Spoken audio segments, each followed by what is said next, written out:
Welcome to Grappling with Gray, a forum for promoting an ethical mindset and ethical decision-making to help us more clearly see both sides of complex issues and better navigate the moral challenges of everyday life. I'm Rabbi Yonason Goldson, and I'd like to welcome my guests today.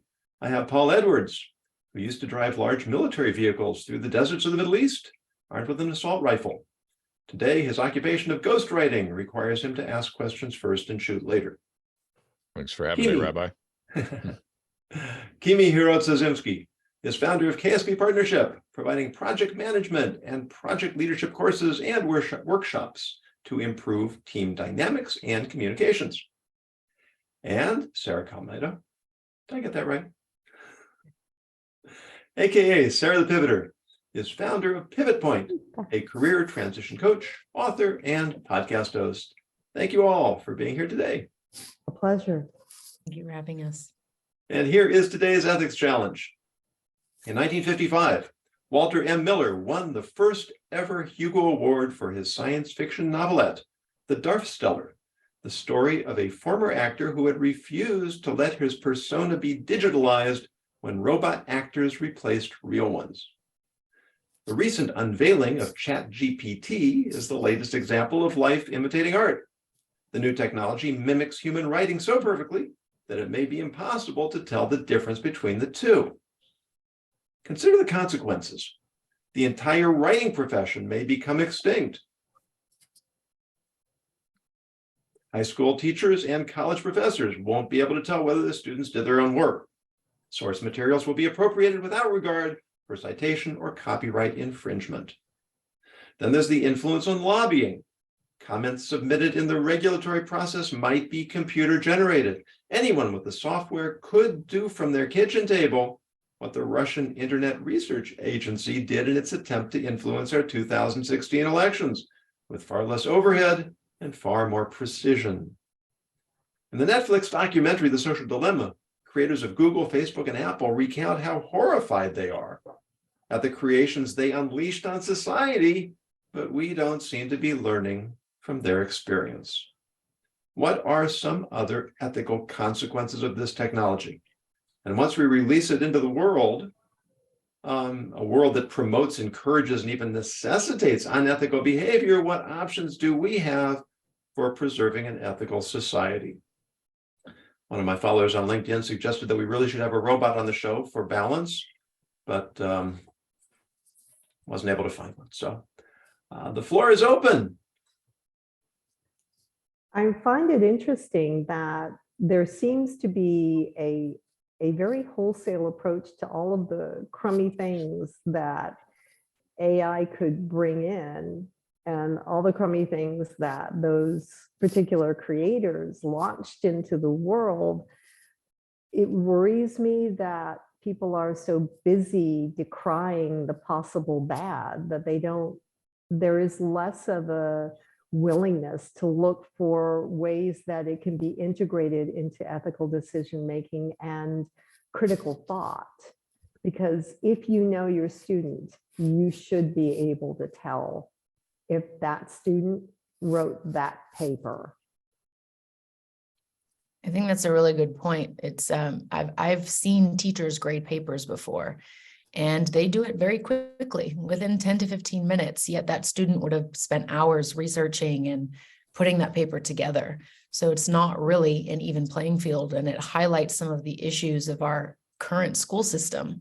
Mm-hmm. You know, it's let me teach you something in the classroom, go and do your homework, and then come back and I'll check it. It's not very effective. What's more effective is read this chapter, watch this video, and when you come to class, be prepared to apply it with the guidance and feedback real time of an instructor. Think about gymnastics. If I teach you how to do a cartwheel and I show you one time and then I say, go home and do 50. When you come back to me the next day, if your cartwheel is not perfect, then you've now instilled 50 times of a poor movement pattern that I have to help you unlearn, and we need to rewire. So it's extra work. Yeah, you know, we say practice makes perfect, but really practice makes permanent. And it takes much longer to unlearn something than to learn something. As someone who spent many years in the classroom, I applied very much your approach, Sarah, that I would give the students readings, and then that would be the basis for our classwork. Of course, not all the students do the readings, and then that creates its own problems. But sometimes it would happen that a student would turn in a paper or an assignment that seemed to be above their ability, and it's not always possible to call a student on that. My wife once said, so-and-so's mother is doing very well in 4th grade. So, you're making a very interesting point to me that computers may take over the job of helicopter parents. But once it becomes part of the culture, then it's much more difficult to combat against. Paul, what do you think? I'm thinking of when I think I'm sort of coming from the opposite end of where it's not that AI has been doing it, but it's actually been quite common in the publishing industry, which is adjacent to what I do, to use templates. Met somebody recently who told me that they had written a textbook that was going to be circulated throughout the educational system. And we can all sort of relate to how textbooks tend to come in a formulaic layout, and you can argue whether or not they're useful or effective. But I think there's already a lot of pre-programmed stuff coming in the other direction too. Not that it's good for a student to be using pre-programmed stuff instead of developing their own critical thinking skills. But if we're going to do this, I think what immediately occurs to me is the adults better start doing critical thinking too, because we've gone quite downhill on that in the last several decades. And if we expect children to adapt to that, we're going to have to live up to that and model it ourselves. For some of my students in critical thinking and problem solving classes, they've already said, this is harder than we thought. This was, why can't I just find somebody who's going to tell me if this is so, who's going to explain to me why it is so? And they said, because it won't help. I can tell you why a particular music piece can move thousands and thousands of people. I can break it down to either emotional or musical structure. I can do that. But if you don't listen to it and look for the moments when it grabs your heart and it kind of rings at your soul, you'll never really understand it. And you'll have only my secondhand information to make a judgment call on, is that a magnificent piece of music? Does it move me? My opinion, judging from what I'm hearing in clubs these days, my opinion on music is not exactly current. I think it gets back to framework again. And that's a great point you said about as well getting into the music and simply being with something. I think the current generation, since smartphones, nobody knows how to be with anything. We don't know how to stand there or sit there without being, entertained. We need to be consuming at all times. And it's this instant gratification culture. And so, of course, ChatGPT and these functions are appealing because it's instantly done. And oh, there we go. I don't have to do anything else. I can go do the other things that I want to do. And it can be a great foundation for us to build upon. But it really comes down to how can we model for our children the ways that we want them to behave. And that's, we have a generation of iPhone parenting.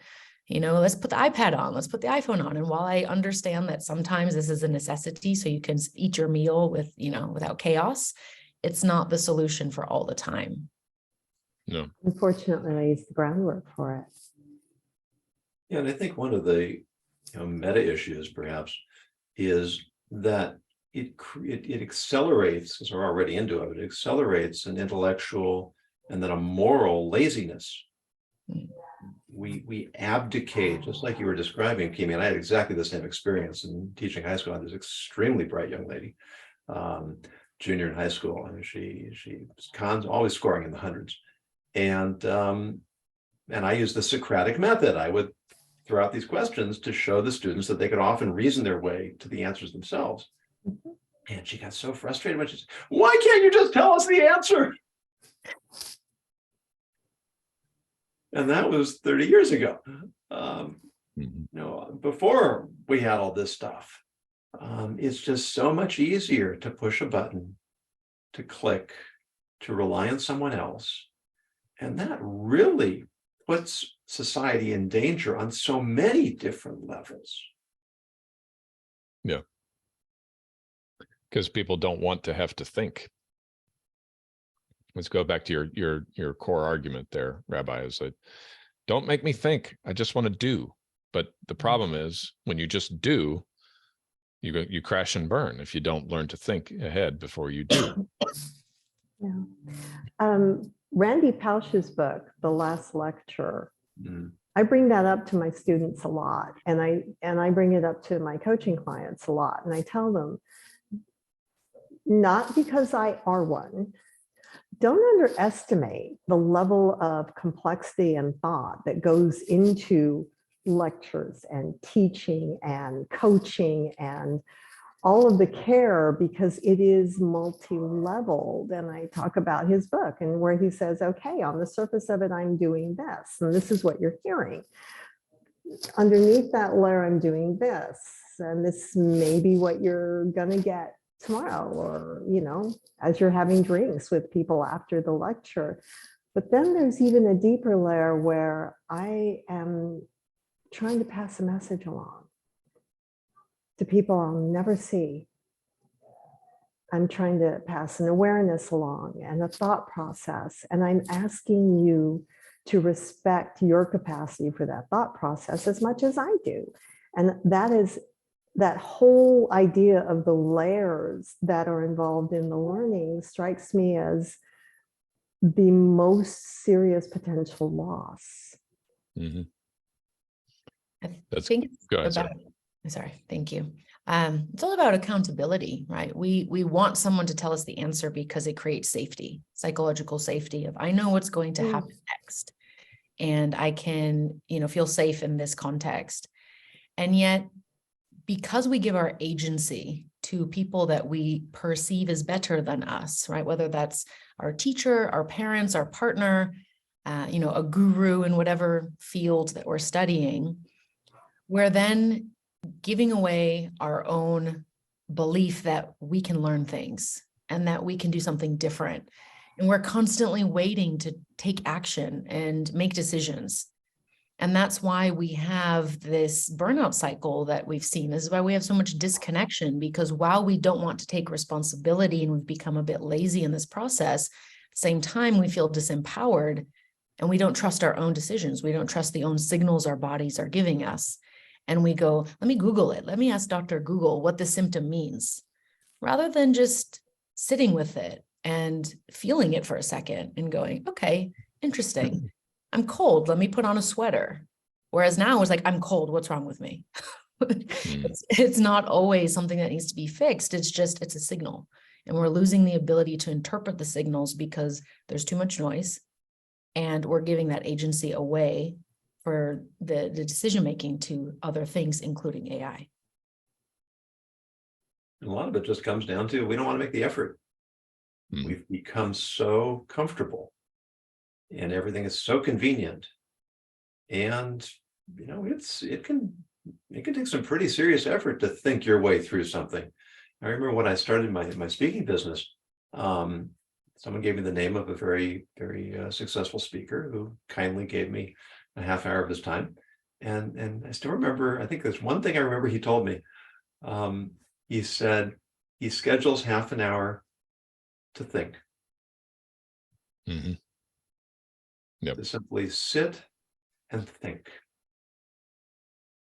And the power of that is really something worth thinking about.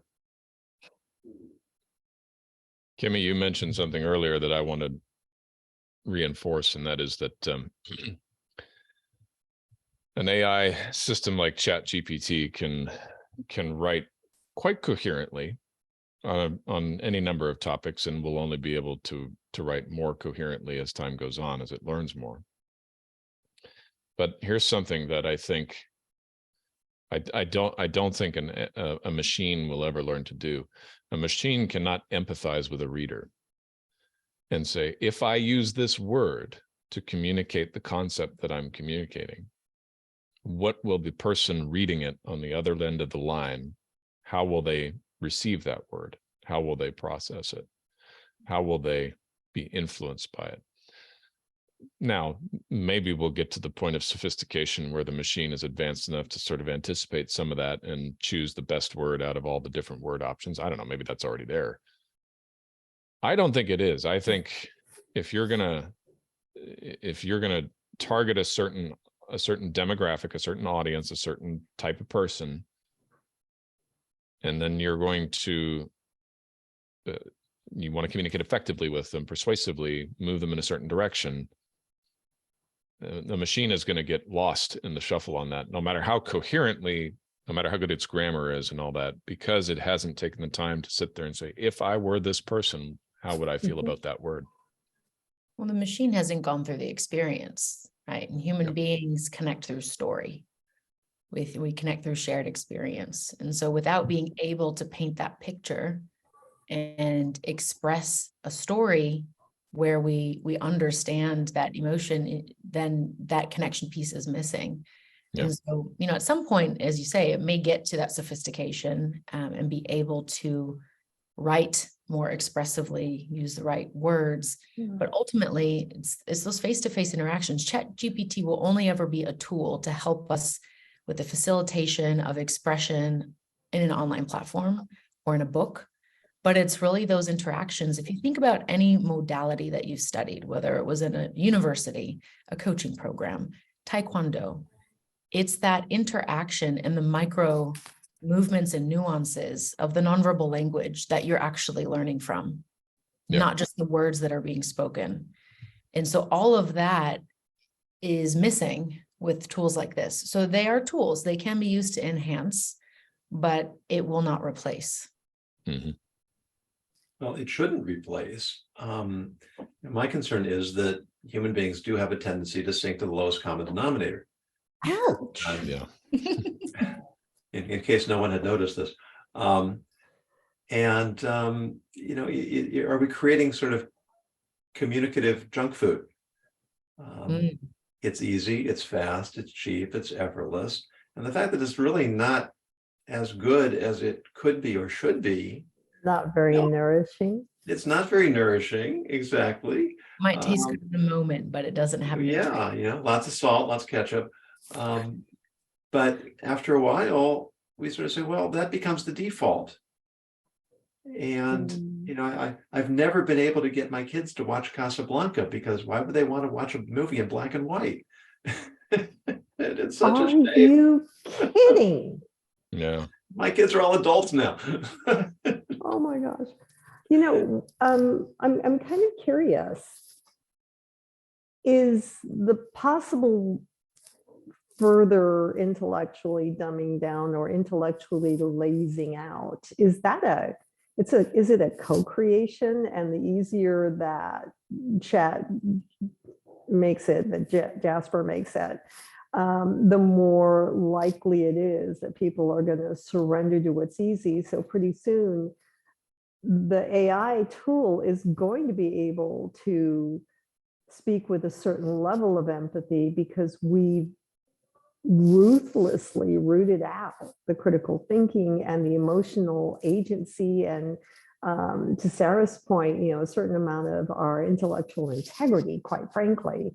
We've managed to pull that out to the point where we're now all so much alike, it probably wouldn't take that much. And so we've co-created a problem like that. I'm not sure, I'm just kind of tossing that out.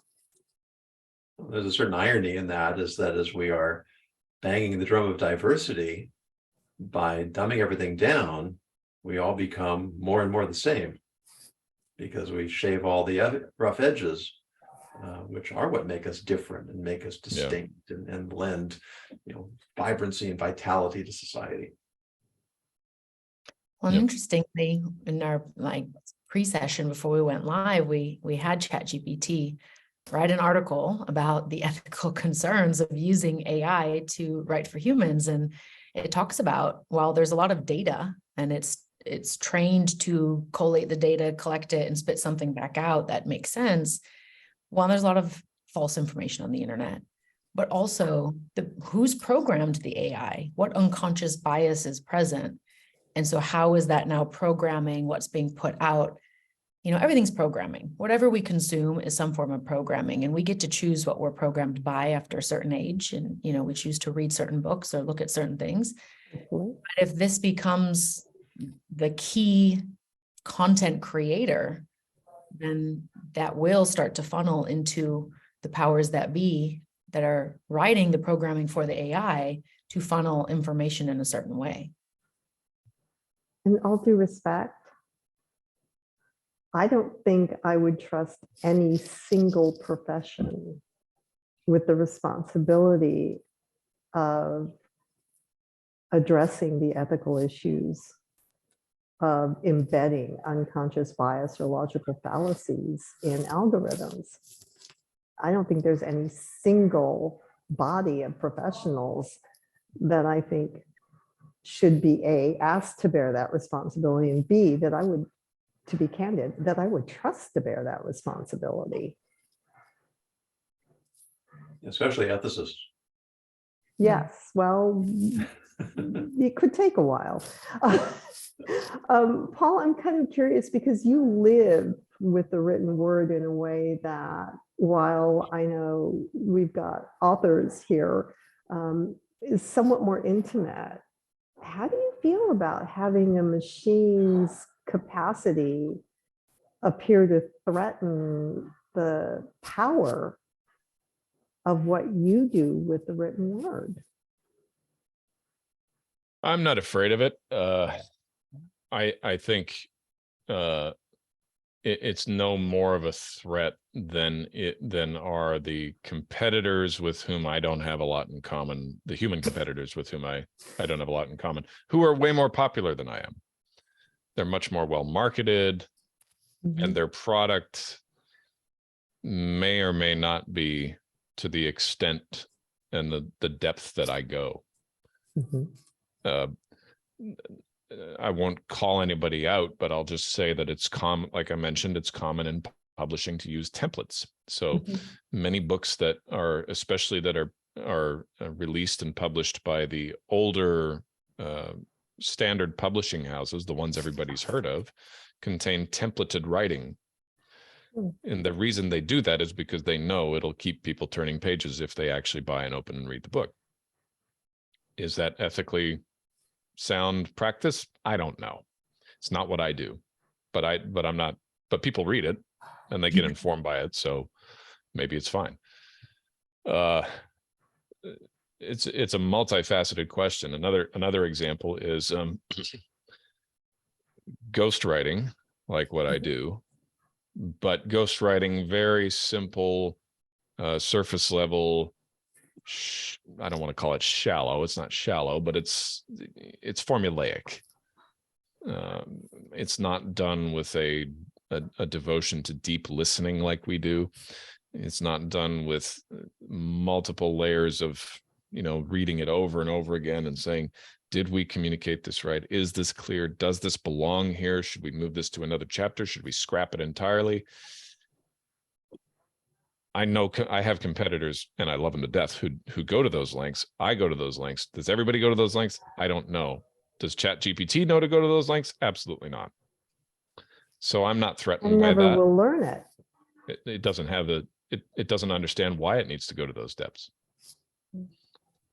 So I won't have a $29 billion public offering, of course, but I'll make a decent living.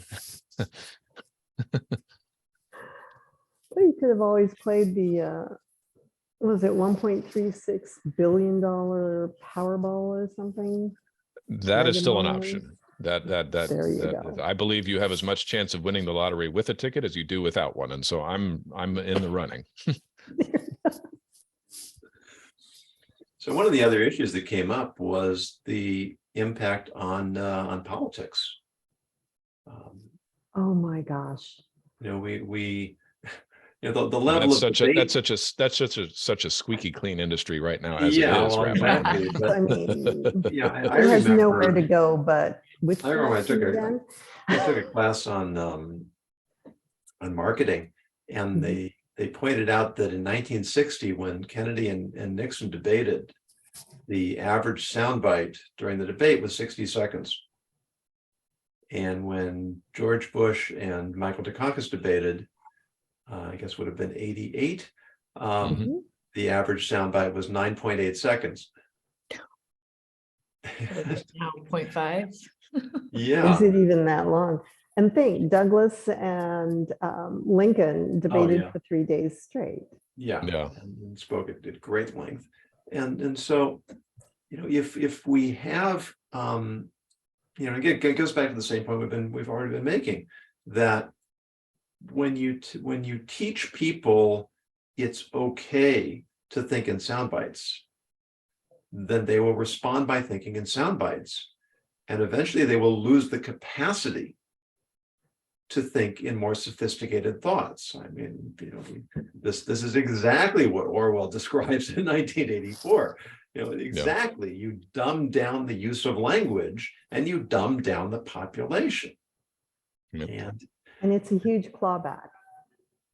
Yeah. This isn't something that you can say, if you just took more vitamin D supplement, you could fix that problem. No, it's not going to work that way. Yeah. Yeah. Dietrich Bonhoeffer had this quote. He said, stupidity is not an intellectual failure. It's a moral one. And it's because we don't want to think through all of the ramifications of our behavior. We just want to execute. And, coming from the military background, they told us, don't think, just execute. But that's a bit of a different context. Yeah. When you're It thinking also through, presumes that somebody thought it through. Am I right? I mean, you have to be able to yes, trust the command that you're following to have yes, thought it through. So it's not like they said, there will be no thought. Yeah. They said, At you certain don't need to be levels. the one to execute on that. yeah, Yeah, that's a really important point, Kimmy, because we can't know everything. We can't investigate everything. But you know everything. I'm the exception. yeah, We have to rely on people that we have reason to trust. Yeah. And once we start putting our trust in programs, and which means we're really putting the trust in the people who programmed the programs, and we have no idea whether they are deserving of our trust or the capacity to which the whole system is trustworthy. I find this topic to be really interesting because I spent 13 years abroad in Asia. I was in mainland China, Singapore, and Hong Kong. And one of the first things I got asked by everyone here in the US was, but they're controlling what you read and see and watch and what there's this. And I said, if you think that what you read and watch and are exposed to in America is not controlled and curated, then I can't help you because you're clearly not using your own brain to think.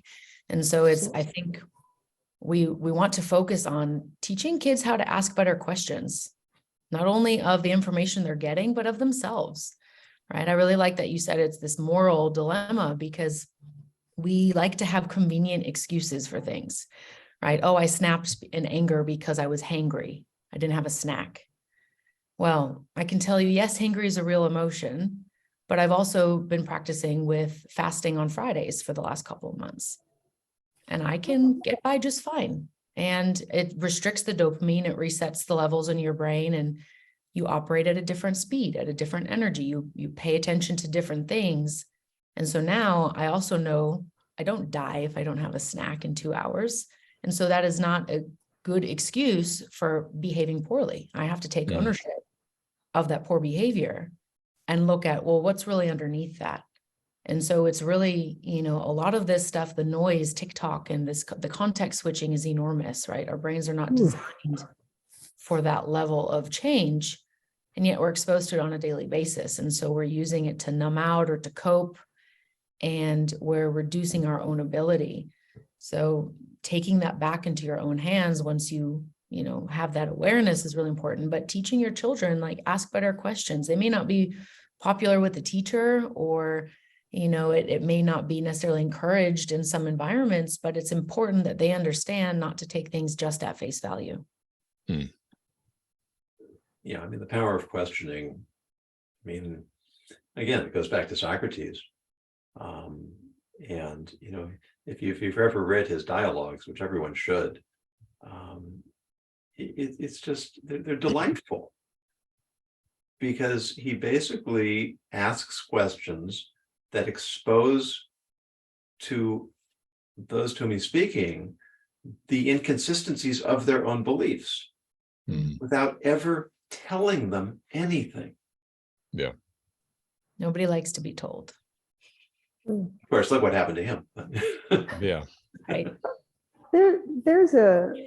There's also an element of courage. And as we've gone through the different things that have occurred, one of the things that has occurred that I believe I'm seeing occur is a strengthening of the social commentary and the social pressure, the need to be part of the pack, if you will. And it's getting to the point where even in a country where we theoretically celebrate the glory and the dynamic power of individualism, you're not going to find a lot of people who are actually owning their capacity to be an individual. Many of us identify first with who we are associated with. And that's some, if in fact we agree that there are other kinds of decisions that are also moral decisions, that to me would be one of them. And that's one of the many paradoxes of the human condition, is that we are individuals living as members of a society. And that creates a perpetual tension. Yeah. That I have to be an individual and I have to be a community member. And I have to manage that tension, because it won't go away unless I just take off into the wilderness or I become a drone. And neither of those are realistic options for most of us. So there has to be this give and take. And the tools that we are developing to make our lives more efficient have so much power. I mean, you mentioned, Kimi, we're overlooking the benefits of these technologies. Well, no, we're not overlooking them. It's just, we've all seen The Matrix. Terminator. Yeah. Or iRobot. Yeah, well, whichever one you go for. But these things keep getting more powerful and more apparently independent. And science fiction is filled with stories of one day the computers woke up, the robots woke up, and they realized they don't have to take orders from us anymore.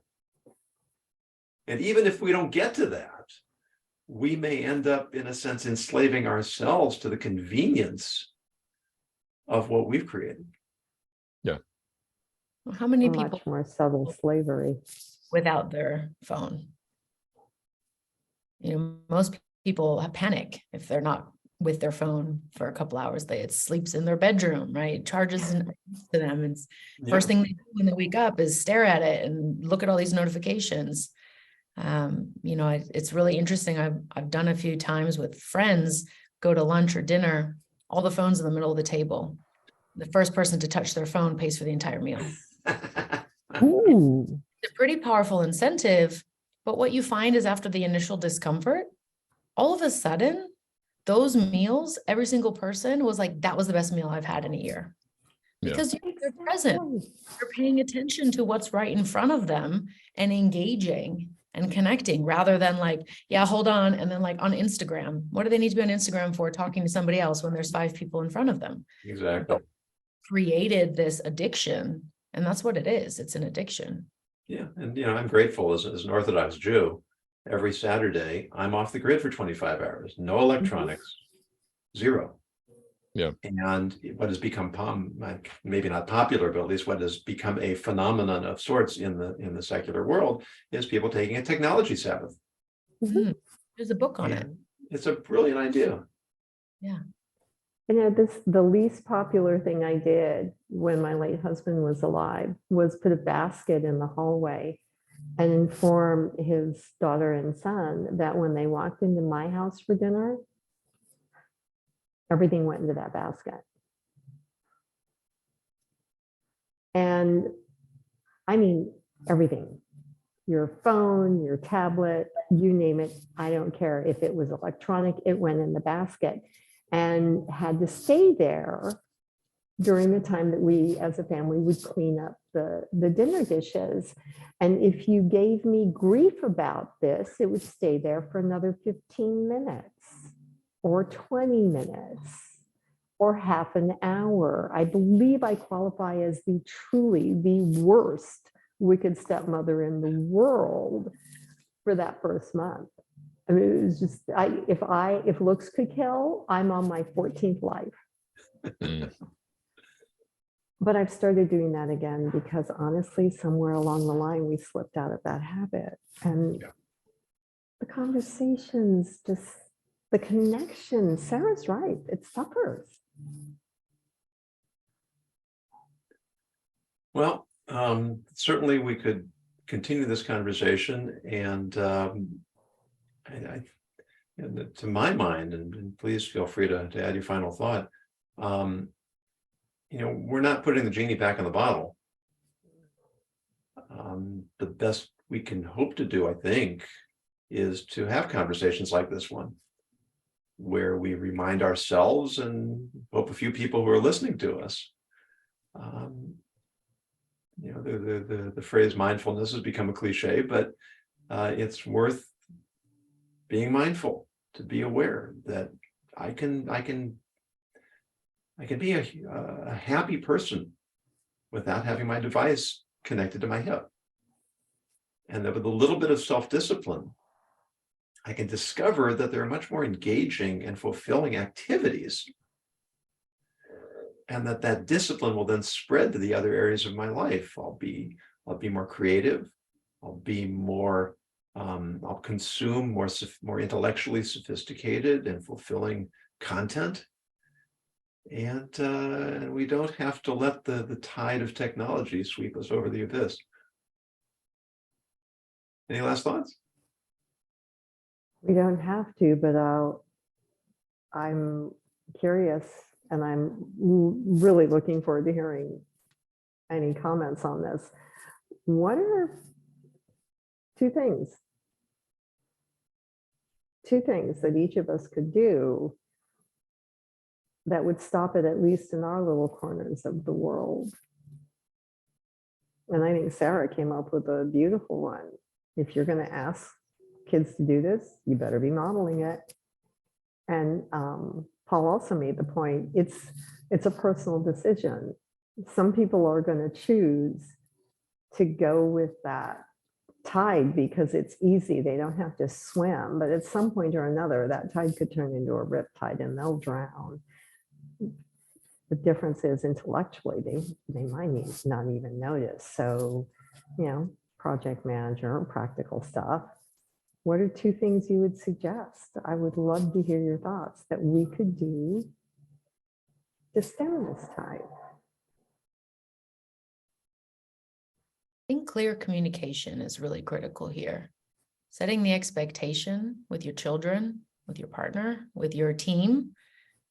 What is acceptable and what's not acceptable? What are the boundaries and constraints? What are the expectations? Because there's a lot of agreements that come into place when we have a relationship, no matter what style of relationship. And we expect and assume others to know what these agreements are because they're clear in our mind, but sometimes they're not that clear. Or we have one definition, but the other side has a different filter, a different perspective, life experience. And so the message doesn't land the way we intend it. So being really clear in the communication of, yes, this tool is something you can use here in this context. And then I want XYZ on top of it. And, you know, this cannot be used in this area, right? And just really setting those clear boundaries. We all know children thrive better when there are boundaries in place, right? It's the same in the workplace. It's the same in a relationship, but it has to be expressed. So really in talking about this concept, it's how can you improve your communication? And how can you improve your communication with yourself so that you actually understand what you're asking other people to do and not just arbitrarily, you know, putting a mandate down. And if you're in leadership, if you're in the position, you know, you're the CEO, you're the parent, whatever, be prepared that is a nonstop, never-ending conversation. For as long as you're in relationship with that person, it is not something you do once and then they get it and off they go, right? I'm seeing that with the techno wars inside the four walls of my own home. Ooh. Every day, somehow I wake up to have signed a treaty that was never shown to me, granting my children unrestricted access to their video games. And every day I have to mount a new offensive to fight and get that territory back. And negotiate a ceasefire, ending hostilities, after which there's a ceremony signing a treaty. Yes, we accept your terms. And then that treaty is torn up. And so I'm just, you know, my bride and I are currently in the discussions of how do we begin some different tactics here so that we get more permanent, you know, a more permanent ceasing of hostilities. Yeah. You know, boundaries, it's the job of parents to establish boundaries for children. And it's the job of children to challenge those boundaries repeatedly. Yeah. You know, when it comes to the adults in our lives, or let's say the children of all ages, you know, they say the boundaries are really for us because we can't impose boundaries on people. It just doesn't work. Yeah. But I when think we, the important thing with boundaries is to understand, like, this is my boundary, this is my circle, but I can't expect you to come into my boundary. I have to understand that you also have one. I can't force my will or impose my own boundary on you. And understanding that you might have certain boundaries that differ with different people or different expectations. For example, I might invite you to my home for dinner and you come into my place, my dwelling, but that doesn't mean you're invited to my bedroom because that's reserved for a different type of relationship, right?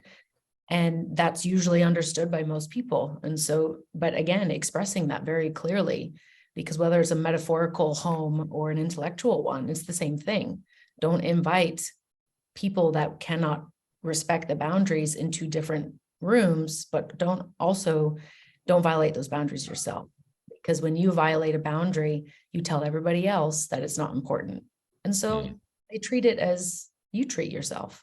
So that's why modeling is the key way to expressing after you've said something, because that goes from telling to showing. Yeah, I think that's a really interesting idea, Sharon. I think it's a nice place to wrap up because I got a comment on LinkedIn in response to promoting this conversation. A case where an international student had taken other material, other sources, because in his culture, that was perfectly acceptable. And the teachers saw it as plagiarism, because in our culture, it's not acceptable. And, why would he think to ask if it's okay, if it's a given that it's okay? And why would the teacher think to investigate his motives if it's a given that it's not okay? So that communication gets much more complicated if we don't know what we need to be asking. Yeah. And that's why these kinds of conversations are so important. because in the course of having these discussions, we come up with new ideas, new insights, new outlooks, new understandings. And the more developed our thinking process becomes, and the more we understand each other, then the more together we can create a healthier society. That collectively we can resist some of the inertia that's pulling us in the current direction. So thank you all for what's been a really thoughtful and insightful conversation. Paul Edwards, Kimi Hirotsu-Zimski, and Sarah Calmeda. Thank you, and look forward to the next time we can be together. For those of you who are watching or listening, if you would like to propose an ethical scenario or dilemma for us to take up, please go to jonasandgoldson.com, use the contact information there, submit it, and if it's compelling, we will definitely take it up on a future episode, and hope you will join us again as our panel grapples with the gray.